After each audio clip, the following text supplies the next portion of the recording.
This ring, it will get me in trouble one day. I think I've spoken about it 2 times already. Making this the third time. It's probably the last time. I don't really have to talk about this particular ring because it does not only involve your spiritual fathers. It does not only involve prophets, bishops, or these big daddy GOs. They are big names, big names that are connected to the cult that gives out this particular ring. You've seen your daddy wearing it. You've seen your prophet, your spiritual father wearing it.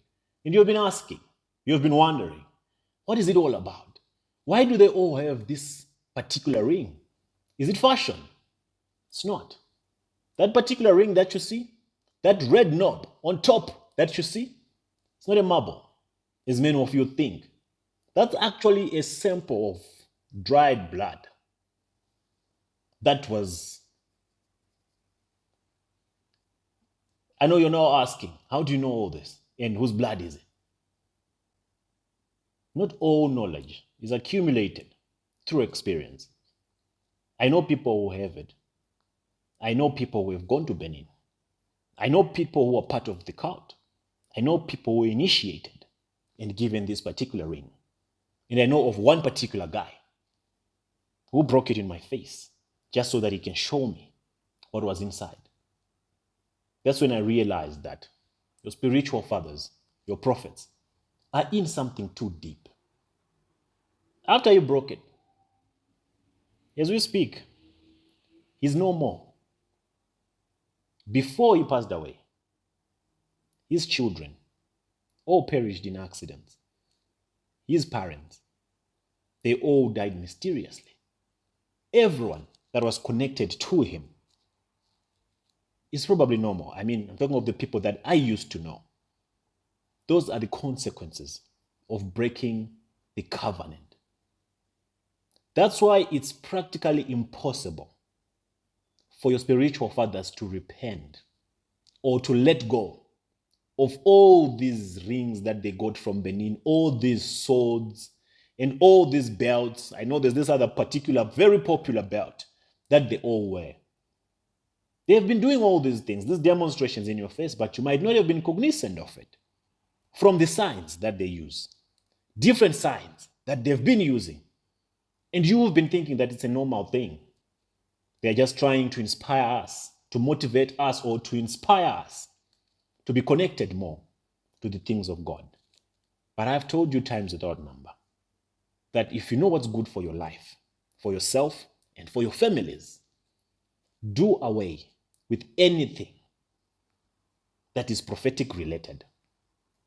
The things that these people have done, the things that these people have gotten themselves involved into, for them to be who they are or what they are today, are beyond your imagination. The rituals that they have done, the commitments that they have made, the covenants that they are part of. My people, I know I sound like a broken record, but I might not be able to go too deeper into some of these subjects. Like I said, there are big names that are also involved in these rituals. And I don't want to find myself with so many targets behind my back. Already I have enough enemies. I don't want to keep on creating more enemies, because when you start going too deep, the thing that I talk about most of the time are just general stuff. I just generalize things just so that I don't offend the big guys. But the big guys don't play. They don't waste time. If you try to play around the areas where they get their protection, their power, they'll come after you and they'll show no mercy. So I wouldn't want to overstep. A wise man once said, you must pick your battles wisely. So I'd rather deal with charlatans. You know, charlatans, come on, they are just charlatans. They claim to have power, yet they have none. But that ring that you see, like I have already told you, it's just a sign that you should stay away from the man who is wearing it. Stay very far away from any man that wears that ring. The commitment behind that ring is till death do us part. The rituals that they did to collect or to get that ring connects them with the gods, the godfathers, mostly of Benin.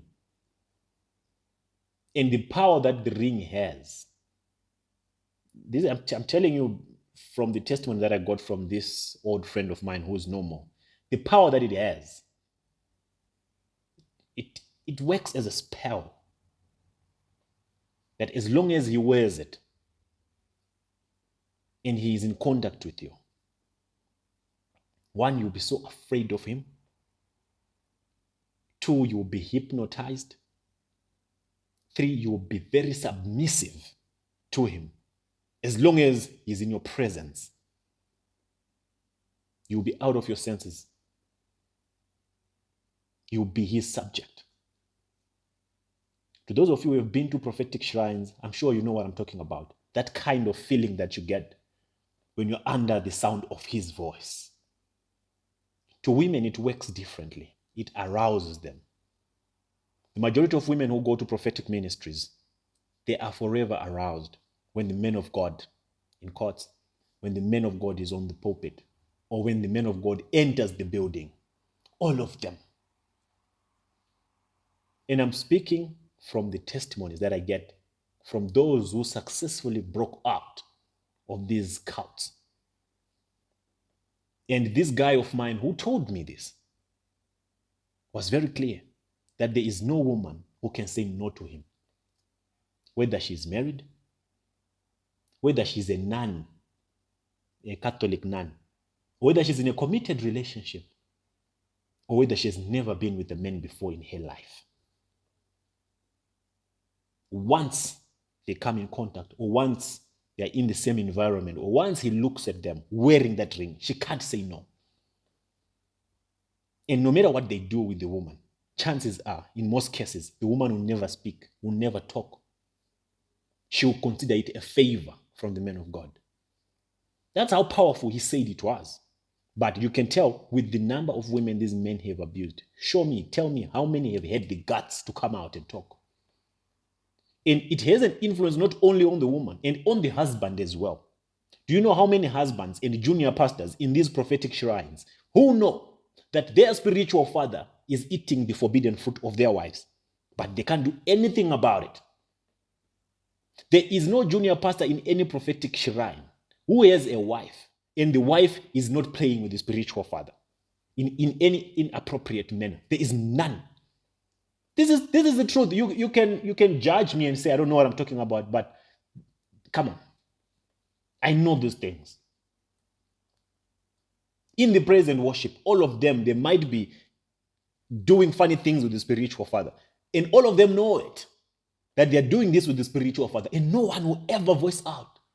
They'll actually become jealous of each other. They'll actually start fighting each other amongst themselves. But no one will dare question the man of God. The moment the man of God comes in play, the moment the man of God steps on the pulpit, everyone becomes a zombie. Everyone. He can call for 10 offerings. Everyone will be giving without questioning. That's why they keep their members preoccupied with events, with programs from Monday to Sunday. There is a program. Throughout the month, throughout the year, their members don't breathe. They are forever preoccupied with church programs. It's a skill to make sure that they don't get any free air to go and get enlightenment. And you'll see some of them in the comment section saying that all sorts of things, defending their spiritual fathers. But before I talk much about the other nitty-gritties, let's just focus on the particular ring that I wanted to bring to your attention. Stay away from any man wearing this ring. If you know what's good for you, it might not be easy for you to come out of these shrines, but just make that uncomfortable decision to run away, go to another country for a while. I know you keep watching their sermons on television, you still remain addicted to them, but just try to cut ties with any man wearing this ring. I might not say much. I will not say much, simply because there are so many people that are also part of this cult that I wouldn't want to offend. But I emphasize on this point, and I repeat, do not associate yourselves with any man who wears this ring. It is not only the ring. There are souls out there that we have all seen, that we have all been talking about. My people, I'll check you out on the next episode of the Enlightenment series. It's Mr. PDT, and I'm out.